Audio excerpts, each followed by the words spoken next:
ikan laut dalam. Gak harus salmon ya Mbak. Orang tua tuh selalu pikir salmon, padahal enggak juga.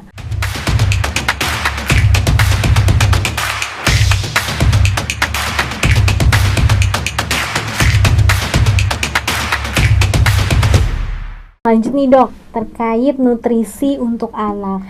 Sebenarnya berpengaruh gak sih asupan nutrisi pada anak yang khususnya mengalami speech delay, atau ada asupan-asupan tersendiri untuk anak yang mengalami speech delay? Oke, jadi untuk nutrisi sendiri kan memegang peran penting ya. Seperti kita tahu tadi ya, di 1000 hari pertama kehidupan, yaitu dari sejak hamil sampai umur 2 tahun, itu kan perkembangan otak kan plastisitasnya sangat tinggi ya Mbak ya, jutaan neuron terbentuk. Jadi impuls listrik sarafnya tuh benar-benar dahsyat banget deh. Makanya efek nutrisi itu memegang peran penting. Nutrisi apa sih yang memegang peran penting untuk perkembangan otak? Termasuk kemampuan bicara, termasuk di salah satu yang berhubungan dengan perkembangan fungsi otak. Jadi nutrisi itu adalah gizi yang lengkap dan seimbang. Jadi mengandung karbohidrat, protein, vitamin dan mineral dan juga lemak. Di mana komposisinya kan kalau pada MPASI itu kan 40-60% karbohidrat, 20-30% protein, 30-40% lemak, dan 10% yaitu sayur dan buah dalam bentuk vitamin dan mineral. Nah, protein ini yang penting untuk perkembangan otak adalah yang mengandung omega 3 dan juga AHA dan DHA. Nah, itu paling banyak itu biasanya ada ditemukan pada ikan-ikan laut dalam. Gak harus salmon ya Mbak. Orang tua tuh selalu pikir salmon, padahal enggak juga. Ada kearifan lokal juga loh di situ. Kayak misalnya ternyata ikan kembung, lele, ikan patin, terus ikan sidat. Itu juga kandungan omega 3-nya tinggi gitu. Jadi ada kandungan AA dan DHA juga. Jadi sumbernya tidak harus selalu ya ikan salmon. Jadi berbagai jenis ikan. Terus ada juga kita mau sumber-sumber yang lain di daging itu juga ada zinc, zat besi. Nah, itu juga penting. Jadi gizinya itu harus lengkap dan seimbang. Tercukupi kebutuhan makronutrien yaitu karbohidrat, protein, lemak, dan juga mikronutrien yaitu vitamin dan mineral. Seperti itu.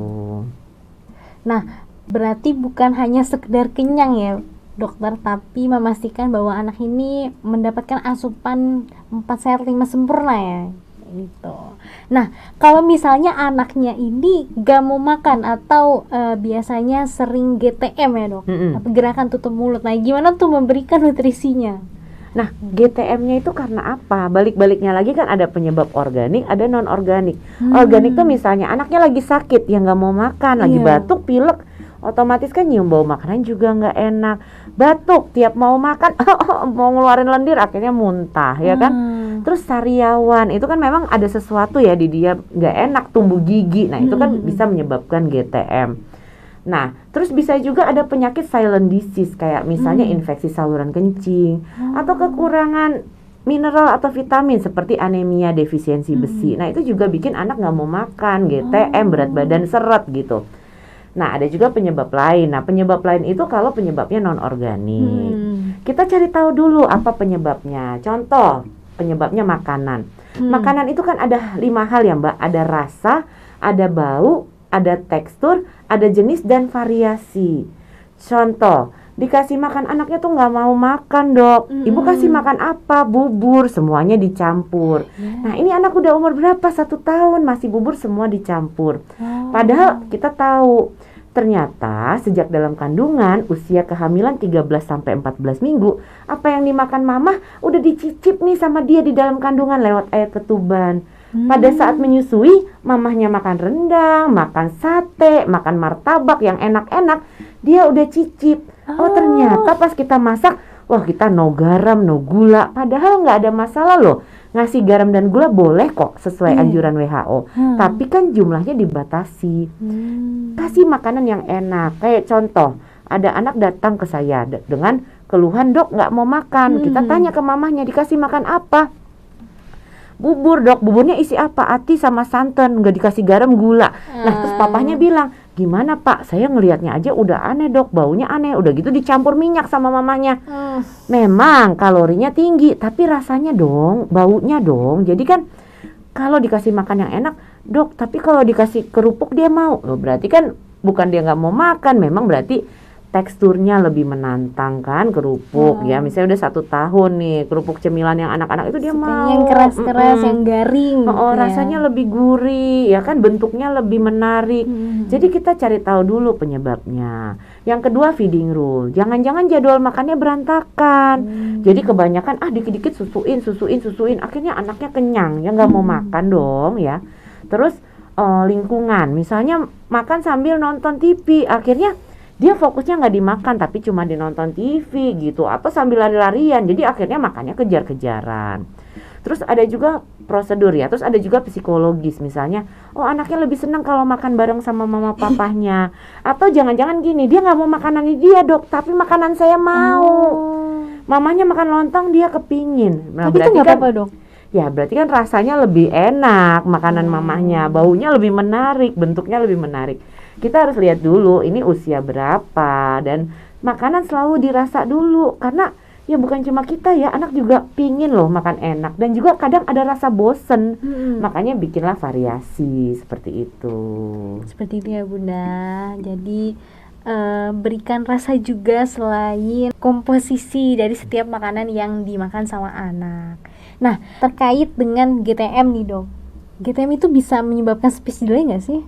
Sebetulnya GTM itu tidak ada penelitiannya dia menyebabkan speech delay. Tapi kan GTM-nya harus dicari tahu dulu fungsinya karena apa.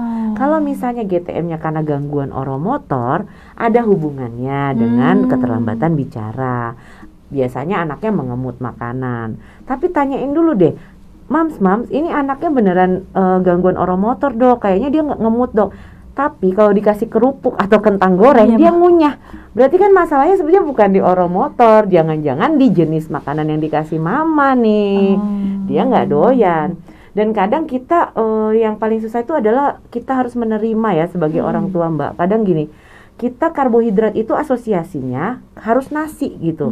Padahal nggak ada tuh aturan seperti itu. Tapi kita berpikir kalau misalnya nggak dikasih nasi tuh nggak nendang. Itu kan kita banget ya maksudnya gitu. Ini jadi mindset.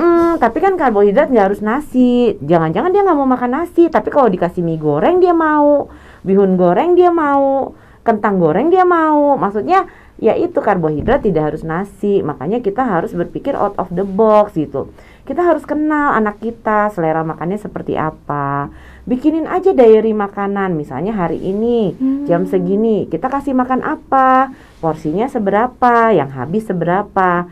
Nanti dari situ kita bisa tahu, oh dia suka ini, dia nggak suka ini. Oh dia tuh harus tukar menu tiap 3 hari. Kalau misalnya dikasih menu yang sama dia bosen gitu. Jadi kita yang harus kenal anak kita seperti apa. Di Bunda harus lebih mengeksplor nih tentang makanan-makanan yang disuka sama anak supaya asupannya terjamin, apalagi untuk meningkatkan tumbuh kembang anak. Kurang lebih kayak gitu ya dok? Iya betul. Berarti kalau misalnya makan tuh sebenarnya boleh nonton atau enggak sih dok gitu, atau mengalihkan perhatian supaya anak tuh mau makan. Kan ada ya sering ini kalau makan harus nonton dulu gitu, atau harus kalau makan harus main dulu gitu. Sebenarnya itu baik nggak sih dok? Sebaiknya di feeding rule itu kan pada saat makan lingkungan yang baik adalah menghindari distraksi atau gangguan. Kenapa sih nggak boleh sambil nonton? Karena dia fokusnya nonton bukan dimakan.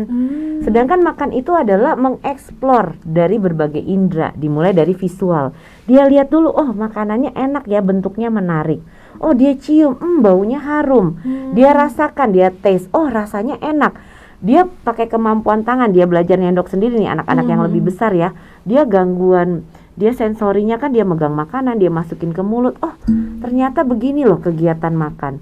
Jadi sebaiknya tidak ada distraksi, baik itu nonton atau makan sambil lari-larian sambil jalan-jalan, kalau bisa duduk. Nah, di situ ada juga interaksi antara si pemberi makan dan yang dikasih makan. Mau itu mamahnya atau si mbak atau si nenek. Jadi saat ngasih makan, enak loh makan ini. Nanti kalau makan ini adek sehat loh. Coba ini telur. Itu kan yang dihasilin ayam. Jadi kita ajak interaksi gitu. Cuma bukan berarti ya itu distraksi beda sama interaksi ya gitu. Harus dibedakan ya Bunda, interaksi dengan distraksi supaya anak bisa lebih fokus dalam setiap kegiatannya ya, mulai Betul dari sekali. makan, terus mungkin mulai dari ngobrol sama bunda atau ayah gitu kan. Nah kalau ngomong-ngomong nonton nih dok, pasti kan berhubungan dengan screen time gitu kan. Nah ini benar atau enggak speech delay itu disebabkan karena screen time yang terlalu berlebihan? Screen time itu makanya dibilang ada screen time, ya waktunya memang harus dibatasi Mbak, gitu. Jadi iya benar. kalau anak di bawah 2 tahun sebetulnya kan tidak dianjurkan untuk memakai gadget, menonton TV atau apa. Gadget yang diperbolehkan hanya video call dengan keluarga terdekat untuk di 2 tahun pertama. Nah setelah 2 tahun kan boleh, cuma waktunya dibatasi, jangan terlalu berlebihan. Kenapa sih nggak boleh berlebihan? Karena nanti anaknya jadi cuek. Kalau screen time itu kan kita nonton itu satu arah aja, dari ini kita nerima aja. Terus ada yang bilang, dok tapi anaknya kok, ada anaknya teman saya kok pinter dok, dikasih nonton YouTube pinter banget dok, tapi kenapa anak saya kok enggak ya? Nah jangan membandingkan anak kita dengan anak orang ya, makanya kan kita menjadi bunda yang terbaik untuk anak kita, bukan anak tetangga ya atau anak saudara, bener ya. Nah kan kita pingin yang terbaik untuk anak nih. Maksudnya itu screen time-nya itu didampingi, misalnya oh ada gajah itu yang kemarin kita lihat loh di Ragunan gitu ceritanya, kalau udah boleh ke Ragunan, kalau belum ya dari TV lah ya. Terus misalnya itu kucing, itu kayak yang di halaman kak punyanya si Teteh gitu. Jadi kita ada interaksi, bukan kita dicuekin anaknya gitu. Berarti screen time itu yang pertama perlu dibatasi, yang kedua perlu didampingi, yang terakhir sebenarnya perlu diajak interaksi. Kalau gitu ya dok. Interaksinya 2 arah gitu. Jadi ke bunda-bunda nih yang mau memberikan tontonan pada anak, setelah anaknya udah fokus nonton jangan ditinggal gitu ya dok. Terus kalau bisa ya di bawah 2 tahun sebaiknya jangan dulu gitu. Kalaupun mami kasih, misalnya bunda kasih nih di atas misalnya 1 tahunan, ya paling sejam dan ada kita di situ, jangan ditinggal gitu. Jangan ditinggal ya bu, memang bunda. Kadang-kadang kan enak ya, kita kasih tonton aja deh, kita masak, kita apa, kita nyetrika, kan jadi lebih cepat kerajaan selesai. Padahal enggak gitu, jangan seperti itu. Jangan seperti itu ya bunda. Nah terus nih tadi ada pertanyaan yang terlewat, perihal tongtai. Ya nggak apa-apa aja. Jadi tongtai itu sebetulnya nggak ada hubungannya dengan terlambat bicara, belum ada penelitian ke arah situ. Kalaupun ada hubungan biasanya dengan gangguan menyusui, terutama di bulan pertama. Tapi nggak semua tongtai itu harus digunting ya Mbak ya. Karena kan ada derajatnya, derajat 1, 2, 3, 4 gitu. Kalau emang dia mengalami gangguan sampai dia berat badannya kurang, memang benar-benar status gizinya nggak bagus, nah itu baru ada indikasi untuk frenektomi. Tapi kalau enggak ya nggak perlu juga, dan belum ada penelitian yang menunjukkan hubungan antara tongtai dan terlambat bicara seperti itu. Di bunda itu perlu diperhatikan. Oke. Sebelum kita simak podcast kali ini, kita simak dulu jawaban dari pertanyaan Bunda Generos. Pertanyaannya, kenapa setelah konsumsi Generos anak saya jadi obesitas ya? Apakah ada solusinya? Nah, jawabannya, karena masalah berat badan berlebihan atau obesitas timbul saat kita atau anak mengkonsumsi makanan yang kadar kalori dan lemaknya itu melebihi dari jumlah yang dibutuhkan. Nah, salah satu khasiat Generos memang membantu meningkatkan nafsu makan anak. Jadi, ketika nafsu makan anak meningkat, sebaiknya bunda juga harus memperhatikan makanan apa saja yang dikonsumsi oleh anak bunda. Nah, ada kasus nih dok, bukan kasus, fenomena yang anaknya ini sering berbahasa lebih dari 2 bahasa, apalagi dengan tontonan yang seringkali kartunnya berbahasa Inggris. Nah sebenarnya bahasa 2 bahasa gitu ya, atau biasa bilingual itu menyebabkan speech delay juga nggak sih dok? Jadi sebetulnya gini, kita kan selalu mengajarkan ya, di awal-awal kita ngajarin ngomong kalau bisa dengan 1 bahasa dulu, dan itu bahasa ibu, bahasa si mamah gitu ya. Nah bilingual yang sering terjadi nih, saya banyak kasus kayak misalnya nikah sama orang dari negara lain, blasteran, anaknya diajarin ngomong kan otomatis pakai bilingual 2 bahasa ya, bahkan 3 bahasa. Kayak ada satu kemarin pasien konsultasi virtual dari Belgia, jadi papahnya pakai bahasa Prancis, mamahnya Indonesia tapi sehari-hari di rumah Inggris, otomatis kan 3 bahasa. Nah, memang anak-anak dengan bilingual akan mengalami keterlambatan bicara kalau diajarkan 2 bahasa atau 3 bahasa sekaligus, tapi biasanya dia akan menyusul itu di usia di atas 3 tahun, biasanya 3,5-4 tahun dia akan bisa ngomong gitu. Tapi kalau kita mau anak lebih cepat ngomong, usahakan 1 bahasa dulu. Nah, yang terjadi sekarang ini bilingualnya di Indonesia itu bukan karena perkawinan campur, tapi karena tontonan. Karena di YouTube, di TV itu kan biasanya tontonannya bahasa Inggris, bahasa Malaysia, ya kan tontonan terkenal kan bahasa Malaysia. Akhirnya ngomongnya itu pada saat dia belum mantap di 1 bahasa udah dimasukin bahasa lain, akhirnya jadi ekspresinya dia bingung kan. Reseptifnya dia paham, kayak misalnya dikasih perintah, oh ini, tapi begitu mau ngeluarin ekspresi dia apa ya jadi mau ngeluarin yang mana nih. Makanya kebanyakan anak-anak sekarang dia tahu red tapi dia nggak tahu merah gitu, karena belajar dari mana? Belajar dari tontonan. Jadi kalau memang kita mau kasih 2 bahasa, ada konsekuensinya bicaranya akan lebih lambat daripada kalau kita pakai 1 bahasa dulu gitu. Nah, berarti kapan waktu yang tepat gitu ya, atau di usia berapa anak itu sudah boleh diberikan bahasa lebih dari 1 bahasa selain bahasa ibu gitu? Ya, kita lihat dulu kasusnya apa nih. Kalau memang kasusnya yang tadi perkawinan campur, mau nggak mau dari awal udah dikasih lebih dari 1 bahasa, karena kan nggak mungkin juga misalnya bapaknya kan nggak bisa ngomong bahasa Indonesia gitu. Tapi ya kita memang harus sabar, jadi lebih menunggu lebih lama. Tapi kalau kita mau 1 bahasa dulu, paling nggak dia bisa lah ngomong kalimat sederhana 2 kata, baru kita kasih terjemahannya kayak misalnya, oh ini merah itu red loh kak, oh ini balon ya kak ya, oh ini ada bintang star gitu. Jadi boleh kita jelasin. Mantepin dulu di 1 bahasa, baru kita ajarin bahasa yang lain. Berarti untuk usia anak itu tinggal disesuaikan bagaimana lingkungan khusus kedua orang tuanya ya dok? Iya, biasanya sih kita di usia di atas 2 tahun ya, atau di 18 bulan juga bisa kalau memang kemampuan bahasa anaknya udah bagus siap gitu. gitu ya. Jangan dia belum siap kita udah masukin, dia jadi bingung dong. Berarti sebenarnya kalau misalnya kebanyakan anak yang mengalami speech delay karena perkawinan campur gitu, itu bukan kepada memang dia nggak bisa ngomong ya, tapi sedang memproses bagaimana mengeluarkan bahasa ekspresi ya dok. Iya, tapi kebanyakan juga kalau yang perkawinan campur malah pinter-pinter tuh. Kayak misalnya saya punya pasien, papahnya orang Turki, mamahnya orang Indonesia ya. Di sini mamahnya sama papanya kadang bahasa Inggris. Akhirnya dibesarinnya kan pakai bahasa Inggris, dia bisa bahasa Inggris, terus dia bahasa Arab dia ngerti sedikit, tapi bahasa Arabnya tuh kayak kalau disapa halo sama kakek neneknya dia bisa gitu. Yang jadi problem bilingual di sini yang gara-gara YouTube mbak, gara-gara tontonan TV ya, bukan maksudnya gini loh, karena tidak didampingi kan, jadi tidak ada interaksinya. Beda kalau misalnya itu kan mamahnya aktif banget, jadi kayak misalnya, ayo ini dek, misalnya ini ya, ini jadi langsung diajarin gitu, jadi beda banget efeknya. Kalau lebih seperti itu ya bunda. Kayak ada lagi nih dok, pertanyaan, kalau misalnya anak saya pernah kejang-kejang gitu kan ya, nah kejang-kejang itu sebenarnya penyakit atau apa sih dok gitu? Nah ngaruh nggak sih dengan potensi anak itu mengalami speech delay? Jadi belum tentu anak yang kejang akan mengalami speech delay. Kejang itu kan suatu gejala ya, tanda dari suatu penyakit. Kita harus tahu dulu penyebab kejangnya apa.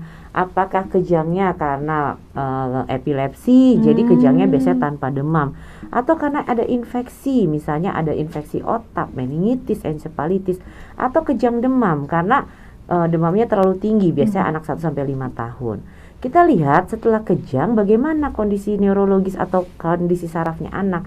Ada nggak sih habis itu penurunan kesadaran, ada nggak gejala sequelae, ada nggak mempengaruhi otaknya. Selama kejangnya itu tidak mempengaruhi kondisi otaknya, ya anaknya akan perkembangannya seperti biasa, akan normal. Tapi kalau misalnya oh dia sampai kejang, ternyata dia ada meningitisnya udah sampai hidrosefalus, anaknya bukan cuma terlambat bicara, nanti ada gangguan motorik juga. Kalau memang udah saking menekan hidrosefalusnya terlalu besar, menekan otaknya, apalagi menekan bagian bicara gitu. Jadi kita lihat kasus per kasus seperti itu mbak. Seperti dia bunda, harus ditelaah dulu ini kejangnya karena apa, sebelum bisa ditindaklanjuti, kurang lebih kayak gitu ya dok. Tuh. Biasanya juga setelah kejang, misalnya contoh kejang demam aja deh yang paling simpel. Dokter kan akan memantau, misalnya, oh setelah kejang demamnya selesai nih, oh dia nggak ada gejala sisa kok, nggak ada penurunan kemampuan neurologis, nggak ada tuh. Terus biasanya pada saat kunjungan tuh, pada saat kontrol pasca rawat inap akan ditanya, gimana bunda ini? Terus pada saat imunisasi kan ujung-ujungnya pada saat imunisasi dilakukanlah screening tumbuh kembang seperti itu. Seperti itu ya bunda. Nah, mengenai speech delay lagi nih dok, sebenarnya speech delay itu bisa diatasi atau dikatakan sembuh, tapi bukan sembuh juga ya, karena bukan penyakit itu. Sebenarnya berapa lama proses yang harus dilewatkan untuk mengatasi speech delay pada anak? Kita nggak bisa sama ratain ya mbak ya, karena maksudnya kalau di dalam dunia medis, dunia kedokteran itu bukan kayak matematika 1 tambah 1 2, 2 tambah 2 4, nggak seperti itu. Kita harus lihat kasus per kasus. Nah ini gimana keterlambatan bicaranya itu karena ada masalah apa? Masalah nggak? Kalau ada masalah di otak otomatis kan butuh waktu lebih lama, dan kalaupun misalnya bisa ngejar sampai setahap mana sih bisa ngejar kalau misalnya gangguannya misalnya intelektual. Kalau gangguannya di pendengaran kan intervensi dulu dong, apakah perlu alat bantu dengar atau perlu operasi atau perlu apa sebelum dilakukan belajar ngomong nih, terapi bicara. Nah kalau masalahnya di stimulasi, kita harus tahu seberapa terlambat sih, terus ada kan golden periodnya, ada kita bisa ngejar nih, jangan terlambat sampai lebih dari 1 tahun ya. Kalau udah lebih dari 1 tahun kan kita harus pikirkan selain stimulasi perlu nggak sih intervensi. Jadi gitu. Jadi sebelum kita ngomongin berapa lama, sebaiknya parents, bunda semua konsultasikan dulu ke dokter ya, bisa ke dokter anak, ke psikolog, dokter anak tumbuh kembang. Lihat dulu kemampuan anaknya itu sesuai usia berapa. Jadi anaknya umur berapa, kemampuan bicaranya sesuai usia berapa, dan ada problemnya di mana. Yang lain-lain udah di screening belum? Kalau ternyata nggak ada gangguan tuh di otaknya, oke, kecerdasannya, di pendengarannya bagus, di oromotornya bagus, oh ternyata problemnya di stimulasi, lakukanlah stimulasi. Kalau memang kita kebingungan terus, oh kok kayaknya udah ada rentang waktu tertentu, kok nggak ada keberhasilan, boleh dilakukan intervensi, tapi konsultasikan dulu ke ahlinya. Seperti itu mbak, seperti itu bunda. Begitu ya bunda. Kalau sudah merasa khawatir nih terkait tentang tumbuh kembang anak, itu baiknya segera konsultasikan ke dokter terlebih dahulu gitu ya, khusus dokter anak gitu. Setelah itu nanti akan diberikan rekomendasi ya, tindak lanjut selanjutnya seperti apa gitu. Nah kita udah ada di penghujung acara nih dok. Silakan kepada dokter Ajeng untuk memberikan closing statement ya, atau kesan dan pesan untuk seluruh bunda di Indonesia. Silakan bunda, jangan lupa untuk terus semangat ya. Dan kita sebagai orang tua, kita diberikan suatu anugerah, kita diberikan suatu amanah ya untuk memperhatikan pertumbuhan dan perkembangan anak kita agar optimal sesuai usia. Masalah terlambat bicara ini adalah masalah yang saat ini sering banget dialami, apalagi di zaman sekarang ya, zaman pandemi COVID. Generasi COVID ini loh mbak, jarang kemana-mana, nggak pernah ketemu orang, udah gitu mau nggak mau dihadapin sama gadget dan kurangnya stimulasi atau waktu bermain dengan orang tua. Nah di sini peran kita sebagai orang tua memberikan yang terbaik untuk anak, yaitu asah, asih, asuh. Jadi kita nggak cuma mikirin nutrisinya aja, kita mikirin bagaimana memberikan kasih sayang, tapi juga stimulasi. Dengan cara apa? Komitmen dulu memberikan waktu kita. Jadi dari 24 jam waktu kita, berapa sih yang kita kasih ke anak untuk bisa bermain sama dia, untuk ngajarin dia. Dan ngajarin itu bisa dari hal-hal sederhana. Kayak misalnya kita selalu ngomongin misalnya dari bangun tidur, ayo kita bangun yuk, bangun, bobok lagi, kita buka pintu ya, kita tutup pintu. Jadi namanya verbal ya, kita harus ucapkan secara verbal. Ayo mandi, wah dingin ya, wah sabunnya wangi, berbusa, ayo kita tiup gitu. Jadi kita bisa begitu. Terus bisa lewat lagu, kita ngajak interaksi lewat lagu. Misalnya kepala, pundak, lutut, kaki, mana kepala adik, mana kepala mama. Jadi interaksi 2 arah. Terus latihan oromotor ya. Jadi kalau emang kita merasa oh ada problem nih di oromotor, bisa dengan meniup. Misalnya niup apa sih? Misalnya kita lagi mandi, oh niup bubble di kamar mandi, kan jadi kan nggak licin ya, nggak jatuh juga di lantai ya. Terus bisa dengan pakai sedotan, bisa kita massage, niup peluit. Jadi banyak yang bisa kita lakukan, ngajarin sikat gigi. Terus juga bisa kita sensori integrasinya kita tingkatkan, misalnya bermain di halaman. Oh kita main ya, kita di rumput-rumputan, kita telanjang kaki. Terus kita main bola, kita lempar. Oh kita nyendok-nyendokin beras ya, bantuin mama ke dapur yuk gitu. Terus jangan lupa kita juga bisa ngajarin tematik, misalnya kita mau ngajarin binatang. Oh gimana ya kucing itu gimana? Kucing itu bentuknya seperti ini, kasih lihat gambarnya. Oh kasih lihat bendanya, itu kucing tuh yang di situ kak. Terus kasih lihat suaranya meong, kita kasih gayanya kucing meong gitu. Penguin gini, jadi dia melihat, mendengar, merasakan dan melakukan kegiatan. Jadi kegiatan sehari-hari itu sih Bunda untuk stimulasi yang bisa dilakukan di rumah. Terus kalau Bunda merasa kok anak saya kok beda sama teman-temannya gitu, jangan berkecil hati dulu, segeralah konsultasikan ke dokter anak Anda, bisa ke dokter anak atau dokter tumbuh kembang anak untuk lebih khususnya.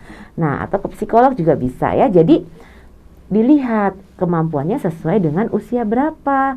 Perlu nggak sih kita intervensi atau cukup distimulasi saja? Seperti itu. Jadi harus tetap semangat dan harus memberikan yang terbaik untuk anak. Dimulai dengan komitmen waktu kita. Komitmen waktu. Semangat ya Bunda. Terima Semangat kasih Bunda. banyak dokter. Terima kasih Mbak Agni. Sampai jumpa di podcast selanjutnya. Sampai jumpa. Makasih dok.